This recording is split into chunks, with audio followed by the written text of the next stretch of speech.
Businesses are racing to find the creative advantage to using AI. But if everyone is using AI, where does originality come from?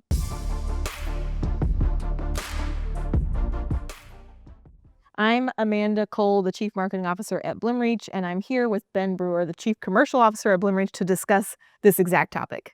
So, Ben, with so many brands utilizing AI and all of the content that will be generated by AI, how can brands actually maintain their unique differentiation? Yeah, it is kind of scary because I think the first thing that we're seeing with AI, especially in the context of brands, marketing, is just a lot of stuff, a lot of content.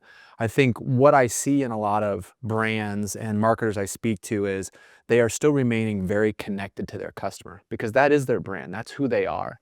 And so things like empathy for their consumers, context to what their consumers are going through currently, those things remain extremely important. And so the people that are still, staying different, staying unique are the ones that stay connected to their customers and use AI to scale certain manual tasks, the basic connection points with their consumers. But the real way they are still separating themselves, because everyone's using AI, is staying connected to their customers. And when you think about that differentiation and being connected to your customer, obviously a lot of our customers, they've built a very unique product or they've built a really unique following. What are some of the ways that they can use AI to really maintain those relationships?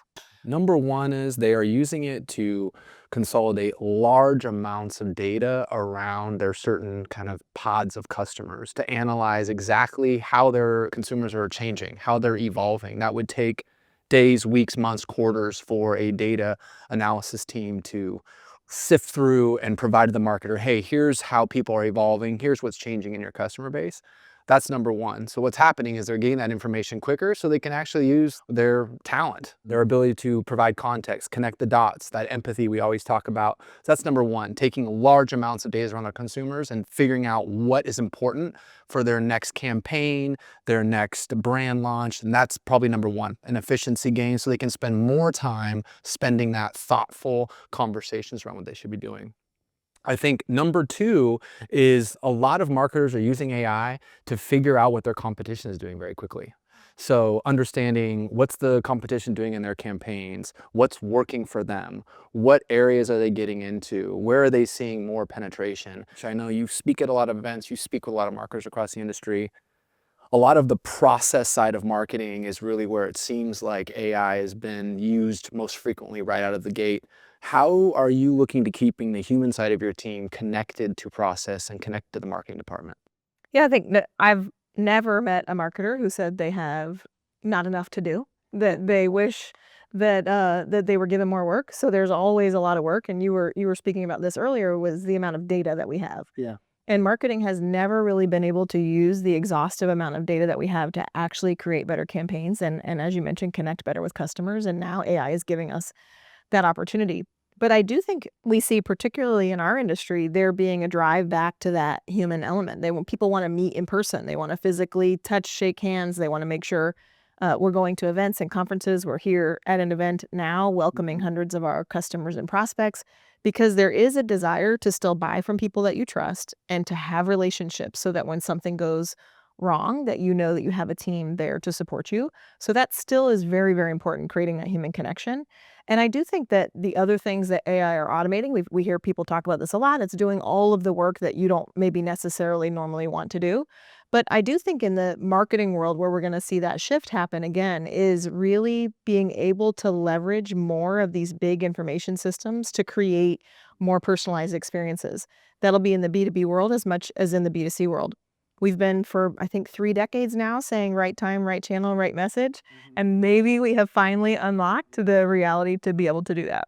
The application of it's more complex than people think. I think people picture this as a AI, you turn on this button and things get better. How have you worked to build belief internally around some of the initiatives I know we have running here at Bloomreach? Yeah, it definitely is a challenge. And I think there is a spectrum of people who understand the complexity of AI. There's certainly marketing has done a good job saying you flip a switch and AI works magically and solves all your problems. And then we deal with the reality of you implement an AI solution and it doesn't work. And we see all these AI benchmark tools where you're actually testing the efficacy of an AI system against what human output would be. And almost always at the beginning, the AI system is significantly worse than what the human efficacy was. However, it learns very quickly and it sustains that learning and continues to build on itself. And it also works 24/7. Yeah. So when you are investing the right data infrastructure, when you're connecting the right systems, when you're doing the right amount of training, the AI can actually begin to do jobs. We see this big move towards agents and agentic. And what that just means is AI that can now act autonomously, make decisions, and execute on things. And so when you start to link these agents together in the marketing world, it will be a content agent, a design agent, a channel agent. You begin to train these agents to work together and act as a system. You start to see larger elements of their ability to be effective to drive business outcomes actually happen. But that's not something that you flip a switch to make work. You actually have to build that system. Yeah. I think the other thing you said there that I think we find a lot just in the customers we talk to and then the experiences that you and I have had as we look at implementing AI in different parts of our business to create efficiencies is two things. One thing you said that I think is a really good point that people need to understand is there's this expectation with AI that is super high. So whatever you implement it to improve, the expectations of it are 500x what the current process is. And I think honestly, both in setting customer expectations, but also internally when we build advocacy within our own departments to embrace this may actually be worse initially. And that's pretty scary because it's also an investment of change, all the different stuff that comes along with changing anything. But then this expectation, where do you think that comes from? You think that's more of just how the media depicts it, how it's become kind of this headline that AI makes everything better? Like how have you overcome that? And do you see that in your own customers that you talk to as well? Yeah, I think that that's just a normal technology curve. The reality is we're just seeing it happen so much faster than ever before. And what ChatGPT did that was brilliant was they did not launch AI into the business world. They actually launched it with this conversational application directly to consumers. And so people who don't understand the technical infrastructure can at least understand that their ability to interact with a computer has completely changed. Software historically has been, I'm going to set up this workflow system to allow me to communicate what I want to happen to a computer in a very confined context. But now we all are able to understand I can actually conversationally give direction to a computer and get a response. But if you don't understand the limitations of that or really how it was constructed, and in order to get it to move beyond its original purpose, what you need to do to make it infinitely more effective, then you're left with frustration because you don't understand how the system was built. Yeah. And this is always, I mean, you've been in software for a very long time. Software has evolved with UI and UX to make it easier for people who don't understand how technology works to interact with it. And now we're just going through that cycle again. Yeah. I think the other thing too that you said, couldn't agree more. I think the other thing that you mentioned in your earlier point as well that is important to call out, and I know this is a big part about building trust and advocacy when you have some form of AI initiative within a company is that, and I know you and I on a project we're working on currently, it's the message is around enhancement. It's not replacement. Of course, there are certain parts of manual tasks that will be eliminated. But if you do it properly, you're eliminating those manual tasks and some of those redundant tasks to allow yourself to do the things that are human. Be creative, provide context, be empathetic, understand the story, be able to tell a story. And so for you, like what are some of the things you recommend in building trust and advocacy in an AI initiative within a company? Yeah, I think that we also need to realize that it is just going to be scary. I'll think 20 plus years ago, I was in one of my very first marketing jobs. You you can call it marketing, but we would receive mailers from nonprofit direct mail solicitation, and my job was to enter the mailing address and the response from the donation of the envelopes that we received in the mail. And through this process, the technology came out where you put a barcode on the mailer and then you scan it, and now you don't need data entry anymore. And then obviously we've moved significantly beyond that. So there's always this technology evolution that feels scary because it replaces something that's happening. But the reality is there was very little value in what I was doing from a data entry perspective. I was able to significantly move beyond that set of skills into actual analysis and how do we come up with other ideas and how do we move beyond this control package into these other options for test packages. And that's what we're in. We're in a period of reinvention. And if you can not limit your value to the task that you're doing today, but really think about what value can I uniquely provide to a company, you don't need to be scared about the future or your job. Technology will enable you, as you said, to enhance the value that you bring to a company. I love it. I've heard multiple people say like we're in the AOL dial-up of AI right now. So like if you think about the curve, that's where we're currently at, and you think things are moving fast, it's going to speed up quite a bit. So Can you still make the dial-up noise? no, I'm not going to do that. But when we talk about campaigns, though, you talk about the barcodes. I do remember doing the ship a remote control car and only have the car, and then they have to call you to get the remote. So we've advanced quite a bit in our ways that we drive campaigns these days. Look, we've talked a lot about everyone's starting to embrace AI. And so you're almost running into a situation now where you've got AI talking to AI. Everyone's speaking to right message, right time, right channel. So in a way, you're going to eventually have AI talking to AI. How are you thinking through that as this curve that you've talked about AI starts to hit that point where we're getting to a point where agents may actually be talking to other agents before the consumer actually engages with the campaign or engages with content you've created? How is your department thinking through that now as that becomes more of a thing you have to face? Yeah, I mean, I think we're already seeing it to a certain extent. When you look at the organic traffic, everyone's really trying to figure out how do they show up in LLMs. And so essentially ChatGPT is acting as a search agent for you in some ways. And so Raj, our CEO, talks about the disintermediation of the relationship of that consumer, where you as the brand, you're no longer optimizing your site for a search result and then leaving the research process to the consumer. ChatGPT and others are taking on that research component with their agents to actually surface more contextual results to a consumer. So the consumer doesn't have the burden of research. We're going to see that continue to evolve. We've even seen some announcements recently where Shopify is even trying to get all the way to push checkout into Claude and others so that the consumer doesn't even need to visit a brand site. So when you start to think about how do you optimize and create content and you get scared, it's because you're thinking about the world in its current form. You're thinking about the website as a structure of boxes and buttons and navigation. You're thinking about the internet as a search that starts at Google, rather than thinking about what is the new world going to look like and how do I communicate and still win consumer relationships. I think it goes back to what you said earlier. Build great relationships, which is still very physical. It's still about the product or the experience, and it always will be. And then the other is maintain great communication. And that obviously is going to change. We think those channels are going to dramatically change. I think we probably won't even need to log on to a computer in the very near future.